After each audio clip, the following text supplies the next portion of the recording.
A lot of guys are good players, but how do you get to LaMelo the is next good, category? but LaMelo to me plays street basketball. And you think that's going to change? I think he has to be more serious about what he does on the court. LaMelo!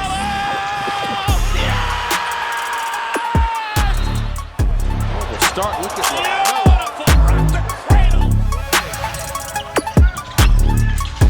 LaMelo stops on it.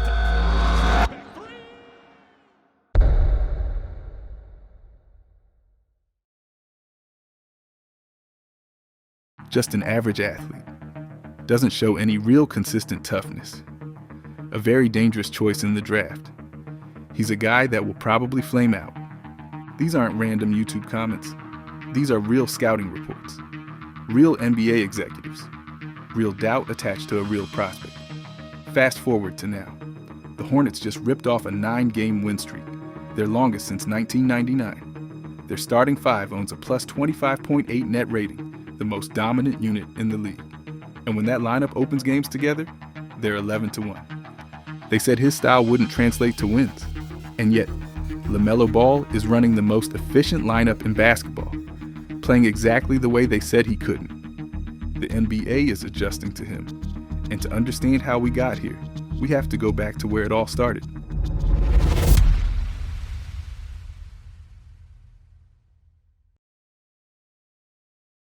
LaMelo's story didn't start in the NBA. It started in high school gyms, on YouTube mixtapes, on Instagram clips that went viral overnight. At Chino Hills, he was part of a 35-0 squad that demolished everything in its path. As a sophomore, he dropped 92 points in a single game. 92. The kind of performance that breaks the internet. But even then, the criticism followed. Stat padding, no defense, selfish. The flair was labeled reckless. The confidence was called arrogance. And that became the pattern. Every achievement came with an asterisk. The traditional path to the NBA runs through one gate, college. Dominate in high school, commit to a powerhouse program, boost your stock, declare. That's the script, but LaMelo didn't follow it. In 2017, he left for Lithuania to play professionally alongside his brother. The experiment collapsed. His team went 8-27.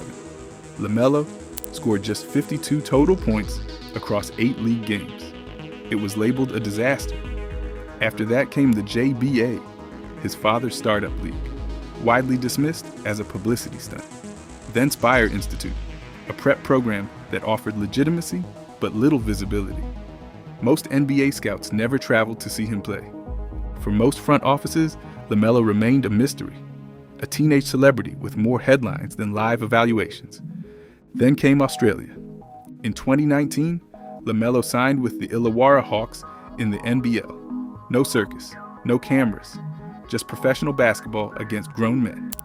And at 18 years old, he put up 17 points, 7 rebounds, and 7 assists per game. His assist-to-turnover ratio? 2.83, a number that screamed decision-making maturity. Other 5-star prospects had gone overseas and struggled with the physical transition. LaMelo thrived in it. His draft stock exploded. He jumped over 20 spots in mock drafts. Scouts who once called him a gamble started calling him a top 3 talent. On draft night 2020, the Charlotte Hornets made the call. 3rd overall pick, LaMelo Ball, the highest drafted American-born player to ever bypass college for overseas development. The bet was placed. The pressure was real, and the doubters were watching. But LaMelo wasted no time proving he belonged. What came next should have silenced every critic. Instead, it set the stage for the real test.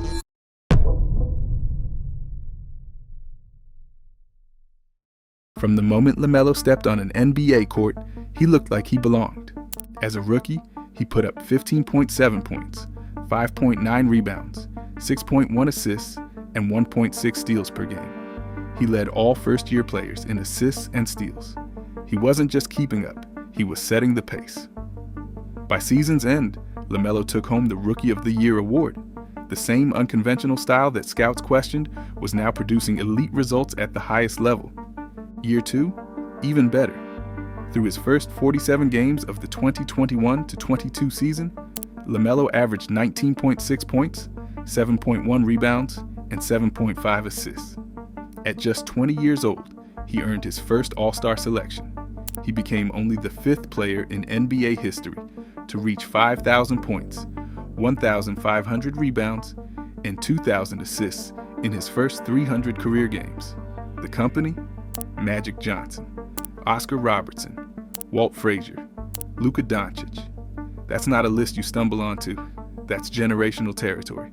The leap from All-Star to All-NBA felt inevitable. LaMelo was on the verge of taking over the league. And then just when it seemed like everything was clicking, his body began to break down. It started in the 2022-23 preseason, a grade 2 left ankle sprain. He missed the first 13 games.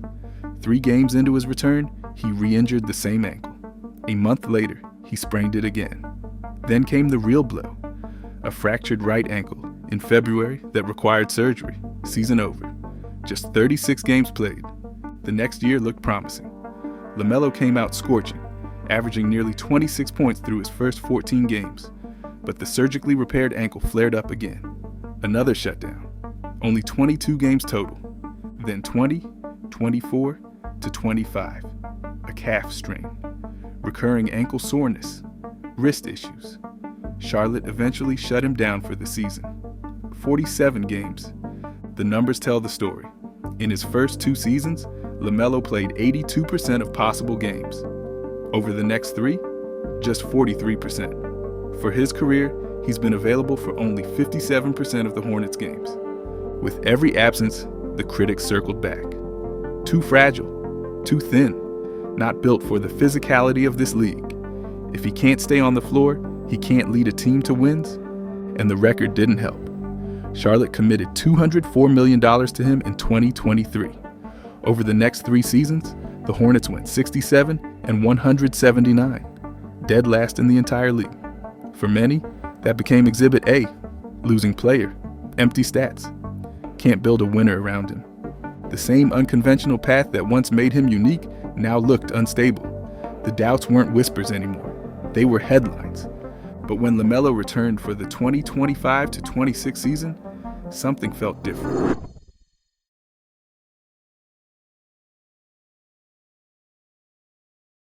When LaMelo came back for the season, Charlotte wasn't taking any chances.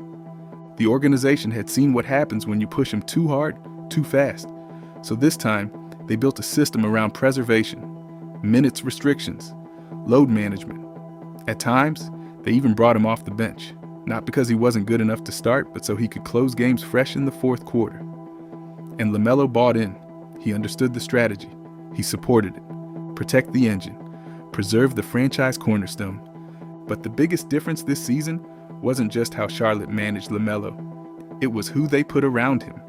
For years, LaMelo carried rosters that weren't ready. Young pieces still developing. Injuries gutting depth. Lineups that change week to week.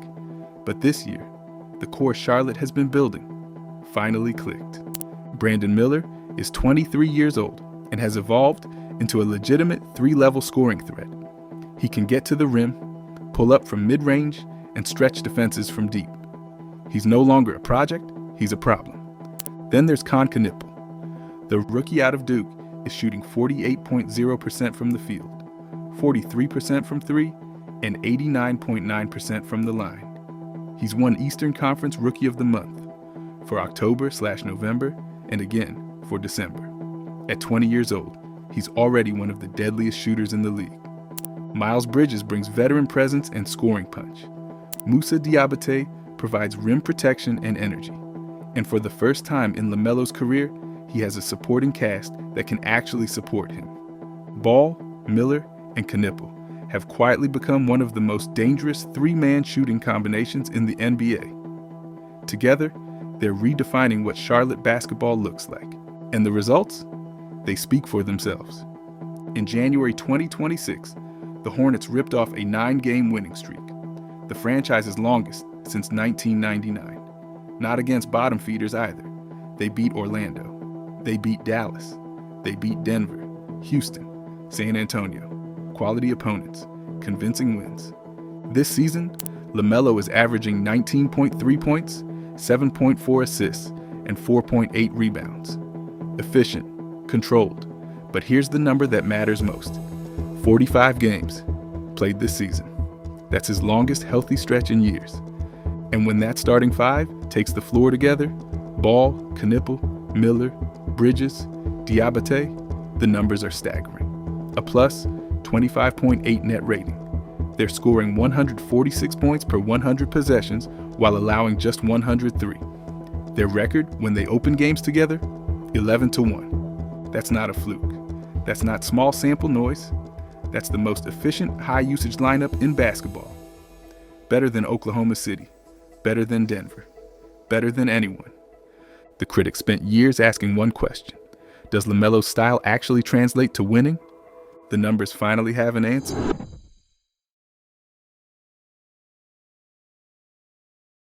LaMelo Ball has long been criticized for his playing style. The one-legged threes, the crazy stepbacks, the no-look passes that feel more playground than playbook. His creativity borders on reckless, they said. The flair undermines discipline. Sure, it's fun to watch, but it doesn't win. On the surface, it makes sense. LaMelo plays with a looseness that looks improvisational. He takes shots most coaches would bench a player for. He throws passes into windows that shouldn't exist.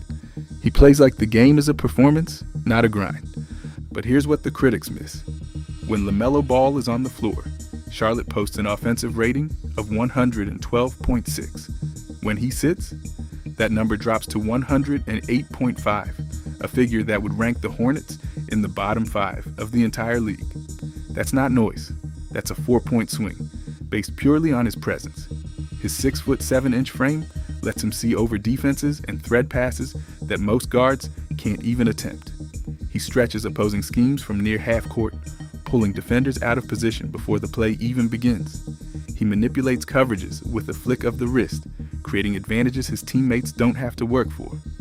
The problem was never impact. It was availability and the roster around him. For years, LaMelo didn't have a consistent supporting cast. For years, he wasn't healthy enough to prove the doubters wrong. But now, he has both, and the results are undeniable. There's a comparison worth making here. A few years ago, people looked at Shai Gilgeous-Alexander the same way. They saw the talent. They questioned whether it led to winning. SGA flew under the radar until OKC's supporting cast leveled up, until the Thunder surrounded him with the right pieces.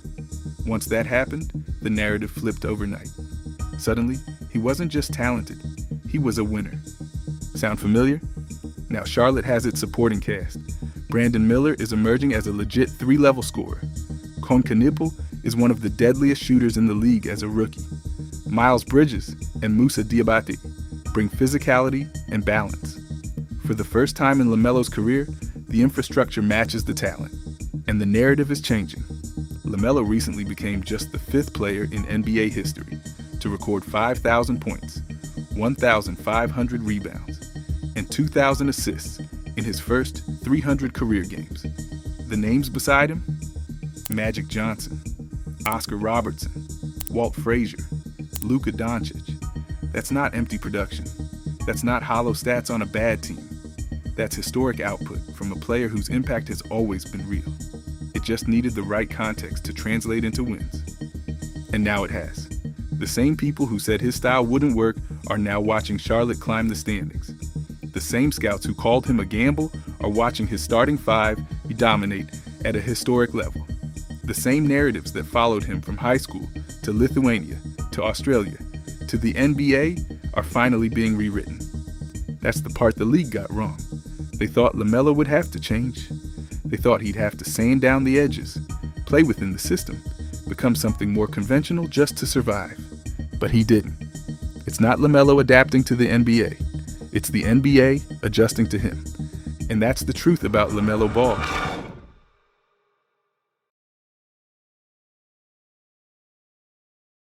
He was never going to fit inside the box the NBA built for point guards. Every time someone tried to force him into one, through scouting reports, injury narratives, doubts about his maturity, he came back and played even more like himself. The Hornets aren't winning in spite of who LaMelo is. They're winning because of who he is. Charlotte sits at 26-29, holding the 9th seed in the East, chasing their first playoff appearance in nearly a decade. The core is healthy. The chemistry is real. The foundation is set. Now the question is, can Charlotte turn this surge into a real playoff run? Let me know what you think in the comments. And as always, hype and like the video and subscribe. We are so close to 10,000 subs, so please help us get there.